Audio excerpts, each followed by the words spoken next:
અમદાવાદના મણિનગરની Nelson સ્કૂલને notice મળી છે। વાલીઓ પાસેથી એક્ટિવિટીના નામે ઉઘરાણું કર્યાની ફરિયાદ નોંધાઈ છે। પરિણામ લેવા આવેલા વિદ્યાર્થીઓ અને વાલીઓની ફરિયાદ 1000થી લઈને 3000 રૂપિયા લેવાયાની ફરિયાદ છે। ડીઓને ફરિયાદ થતા તપાસના આદેશ અપાયા છે। શિક્ષણ નિરીક્ષકને શાળામાં મોકલી તપાસ હાથ ધરાઈ।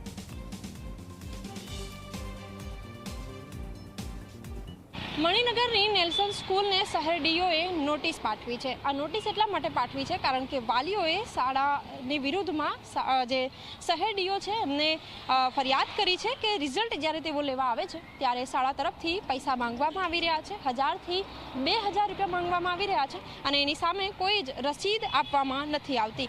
જો કે આ પૈસા શાળાએ કયા આધારે માંગ્યા છે તેનો ખુલાસો કરવા માટે શહેર ડીઓએ શાળાને નોટિસ પાઠવી છે અને શાળાએ આ માટેનો ખુલાસો તાત્કાલિક ધોરણે કરવા માટે સૂચના પણ પાઠવવામાં આવી છે અને જવાબ રજૂ કરવા તાત્કાલિક શાળાને આદેશ કરવામાં આવ્યો છે।